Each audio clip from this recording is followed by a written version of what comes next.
আপনি ফটোশপ বা Adobe Illustrator use করছেন আর আপনার সামনে বারবার এরকম একটি মেসেজ কিন্তু শো করছে। তো এই ক্ষেত্রে আপনি বিরক্ত হয়ে গেছেন এবং আপনি কাজ করতে পারছেন না। এটা অনেকের ক্ষেত্রেই হচ্ছে। তো চলুন এটার সমাধান আজকে আমরা দেব এবং এই ভিডিওটি সম্পূর্ণ না দেখলে কিন্তু সমাধান কিছুতেই পাবেন না। এটা স্টেপ বাই স্টেপ আপনাকে দেখতে হবে ভিডিওটি। যদি একটা স্টেপও মিস করেন তাহলে কিন্তু আপনি এটা কিছুতেই ফিক্স করতে পারবেন না। তাই আপনাদেরকে বলবো সম্পূর্ণ ভিডিওটা দেখার জন্য। তারা সাবস্ক্রাইব করে নিয়ে নোটিফিকেশন বেলটি অন করে রাখুন, কারণ আমাদের দেওয়া তথ্য আপনার কাজে লাগবেই।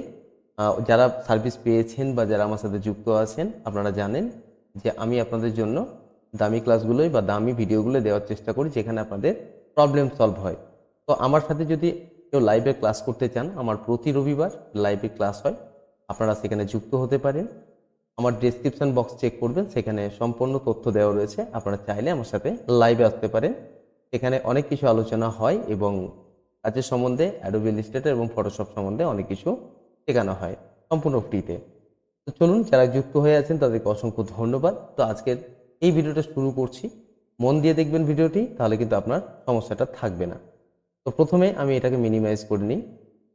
দেখুন এখানে প্রথমে এটাকে ইন্টারনেট কানেকশানটাকে আপনি অবশ্যই অফ করে রাখবেন। আমি যেমন অফ করে রেখেছি আপনিও কিন্তু রাখবেন, কারণ আপনার এই প্রবলেমটা থাকলে ইন্টারনেট কানেকশান দিয়ে করা যাবে না, এটা কিন্তু মনে রাখবেন। তারপরে চলে যাবেন আপনি, এখানে একটা আইকন থাকবে, হোভার করবেন। এখান থেকে যদি আপনার কোনো রকম অ্যান্টিভাইরাস থাকে তাহলে সেটাকে রাইট ক্লিক করে আপনি ডিসেবল প্রোটেকশানে গিয়ে আপনি 1-2 ঘন্টার জন্য বন্ধ করে নেবেন। ওকে। আর যদি আপনার কাছে অ্যান্টিভাইরাস না থাকে তাহলে আপনার দেখবেন উইন্ডো সিকিউরিটি বলে একটা অপশন থাকবে, সেখানে ডবল ক্লিক করবেন। এখানে ভাইরাস অ্যান্ড থ্রেট প্রোটেকশন আছে, এখানে ক্লিক করবেন। ক্লিক করার পর একটু নিচের দিকে আসবেন। আসার পর দেখুন virus and threat protection update যেটা লেখা আছে তার ঠিক ওপরে virus and threat protection setting, এখানে ম্যানেজ সেটিং লেখা আছে। ম্যানেজ সেটিংয়ে যান। আসার পর এখানে আমার একটা অফ আছে অলরেডি, আপনাদের 4টি দেখবেন শো থাকবে এখানে। তো এই 4টাকে আপনি বন্ধ করে নেবেন, এরকমভাবে বন্ধ করে নেবেন প্রত্যেকটাকে। বন্ধ করার পর এটাকে মিনিমাইজ করে রেখে দেবেন। এরপরে আপনি উইন্ডোতে আসবেন, স্টার্ট বাটনে। স্টার্ট বাটনে আসার পর সেটিংয়ে যাবেন। সেটিংয়ে যাওয়ার পর নেটওয়ার্ক অ্যান্ড ইন্টারনেট, এই অপশানটা কিন্তু আপনাকে যেতে হবে। যাওয়ার পর একটু নিচের দিকে তাকান, এটা হচ্ছে উইন্ডো ফায়ারওয়াল। এই উইন্ডোজ ফায়ারওয়াল যদি আমি ক্লিক করি একবার, তাহলে আমার সামনে এরকম একটি পপ আপ আসবে এবং এখানে দেখবেন অ্যাডভান্স সেটিং লেখা রয়েছে। অ্যাডভান্স সেটিংয়ে যান, একটা ইয়েস বা নো এরকম একটি পপ আপ আসবে, সেখানে ইয়েস করে দেবেন। ইয়েস করার পর আপনি এটাকে মিনিমাইজ করবেন, কারণ অলরেডি এখানে পাশে একটি খুলে গেছে যে আমরা উইন্ডোটা খুলতে চাই, সেটা মিনিমাইজ করে দিন। ঠিক এইরকম একটি আপনার সামনে পপ আপ আসবে বা সেটিং আসবে, যেখানে আমাদেরকে এবার কাজটা করতে হবে। এই জায়গাটা মন দিয়ে দেখবেন। এই জায়গাটা যদি একটু মিস করে যান তাহলে কিন্তু আপনার এই ফটোশপের প্রবলেমটা কিন্তু ফিক্স আপনি করতে পারবেন না। তো প্রথমে যাবেন আউটবাউন্ড। আউটবাউন্ডে গিয়ে আপনি এখানে নিউ রুল লেখা আছে, ভালো করে লক্ষ্য করবেন। আউটবাউন্ড রুলসে যাওয়ার পর ঠিক পাশে দেখবেন নিউ রুলস লেখা আছে, এখানে ক্লিক করবেন। ক্লিক করার পর এরকম একটি পপ আপ আপনার সামনে শো করবে। এটা শো করার পর যা আছে কোনো কিছু পরিবর্তন করার দরকার নেই, জাস্ট নেক্সট করবেন। নেক্সট করার পর এখানে একটি পাথ দিতে বলছে, যেটা হচ্ছে সি প্রোগ্রাম থেকে আনতে হবে আমাদেরকে। তো সেখানে যাওয়ার জন্য আমাদেরকে ব্রাউজারে ক্লিক করব। এরকম একটি মেসেজ আমাদের সামনে এলে এটাকে জাস্ট ওকে করে দেব। ওকে করার পর আমরা চলে যাব কোথায়, আমাদের সি ড্রাইভে। যদি এখান থেকে আপনি না পান, আমার এখানে অলরেডি চলে এসেছে, কিন্তু আপনাদের সেক্ষেত্রে হয়তো না আসতে পারে। দিস পিসি যাবেন, কি প্রোগ্রামে যাবেন, প্রোগ্রাম ফাইল। প্রোগ্রাম ফাইলে যাওয়ার পর অ্যাডোবি যাওয়ার পর যে ভার্সান আপনি ইউজ করছেন সেই ভার্সানটাকে খুলে নেন। তারপরে একটু নিচের দিকে নামার পর এখানে ফটোশপ লেখা আছে, ফটোশপটাকে নেন। জাস্ট এখানে নেক্সট করব। নেক্সট করার পর এখানে ব্লক কানেকশান আছে, ব্লকই থাকবে। যদি আপনার অ্যালো থাকে জাস্ট এখানে ব্লক করে দেবেন। নেক্সট করলাম। এরপরে যা আছে কিচ্ছু করব না, নেক্সট করে দেবো। এখানে ফটোশপ লিখে দিচ্ছি, কিছু একটা দিই ফটোশপ, এবং এখানে হ্যালো লিখে দিচ্ছি। আর কাজ কিছু নেই সেরকম, জাস্ট ফিনিশ করে দেব। ফিনিশ করার পর আমার কিন্তু ফটোশপ এখনো ফিক্স হয়নি, আর একটা কাজ আমাদের বাকি আছে। আবার কিন্তু আমাদেরকে ইনবাউন্ড রুলসে যেতে হবে।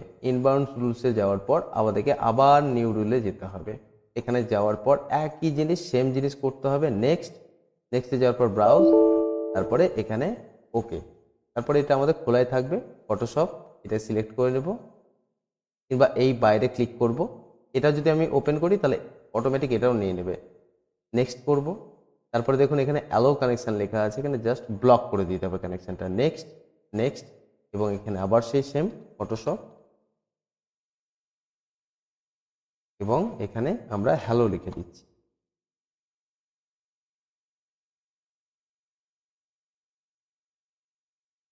তাহলে আমাদের এটা ফিনিশ করে দিলাম। আমাদের কিন্তু ফটোশপ ফিক্স হয়ে গেছে। এবার অ্যাডোবি ইলাস্ট্রেটরের ক্ষেত্রে আমাদের সেম পদ্ধতি কিন্তু অবলম্বন করতে হবে। তো আউটবাউন্ডে যাব, এখানে যাওয়ার পর নিউ রুলসে যাব, নিউ রুলসে যাওয়ার পর একই জিনিস নেক্সট করব, নেক্সট করার পর ব্রাউজে যাব, এখান থেকে আবার সেই আমাদের ওকে করতে বলবে, ওকে করব। এখান থেকে আমরা চলে যাব আমাদের সি ড্রাইভে, সি ড্রাইভে যাওয়ার পর এখান থেকে খুলে নিলাম C drive, program file, Adobe, Adobe Illustrator যদি আমি এখানে ক্লিক করি তাহলে অ্যাডোবি ইলাস্ট্রেটর 2024টা খুলে নিলাম। এখানে আমার পাথটা কিন্তু অলরেডি পেয়ে গেছি। নেক্সট, এখান থেকে ব্লক কানেকশান আছে, ব্লক কানেকশানই থাকবে। নেক্সট, তারপর নেক্সট। এবার এখানে আমরা অ্যাডোবি লিখে দিচ্ছি, এডিও ডিই, অ্যাডোবি, এখানে হ্যালো। এটাকে বারবার না লিখে আমি এটাকে কপি করে রাখি, ফিনিশ করে দিচ্ছি। ওকে, এবার আমাদেরকে ইনবাউন্ড রুলসে যেতে হবে, সেম পদ্ধতি, নিউ রুল, তারপরে নেক্সট, তারপরে ব্রাউজ, তারপরে এটাকে মেসেজটাকে ওকে করলাম এবং এখান থেকে আমরা ওপেন করে নিচ্ছি। তারপরে নেক্সট, আমাদেরকে এটাকে ব্লক কানেকশান করতে হবে, আমরা জানি। নেক্সট, নেক্সট, এবং এখানে অ্যাডোবিটা আমি পেস্ট করে দিলাম, এখানে হ্যালোটা লিখে দিচ্ছি। আমাদের ফটোশপ এবং অ্যাডোবি ইলাস্ট্রেটরের যে প্রবলেমটা ছিল সেটা কিন্তু আমরা ফিক্স করতে পেরে গেছি। আপনি এবার কাজ করুন, কোনো অসুবিধা। যারা চিন্তা করছিলেন যে ফটোশপে এরকম মেসেজ শো করছে বারবার বা অ্যাডোবি ইলাস্ট্রেটরে, তাদের জন্য এই সমাধানটা আমি দিলাম। দেখবেন আপনাদের কাজ হয়ে যাবে। তবে আমার দেওয়া তথ্যতে যদি আপনার উপকার হয়ে থাকে অবশ্যই একটা লাইক করবেন ভিডিওটাকে এবং পারলে বন্ধুবান্ধবদের মধ্যে শেয়ার করবেন যাতে আরও কিছু মানুষের উপকার হয়। এবং আমার সাথে যুক্ত থাকার জন্য এবং সম্পূর্ণ ভিডিওটা দেখার জন্য আপনাদেরকে অসংখ্য ধন্যবাদ। কমেন্ট সেকশনে জানাতে ভুলবেন না যে আপনাদের ভিডিওটা কেমন লেগেছে। তো আজকের মতো এতটুকুই, দেখা হচ্ছে পরবর্তী ভিডিওতে। ততক্ষণে ভালো থাকবেন, সুস্থ থাকবেন।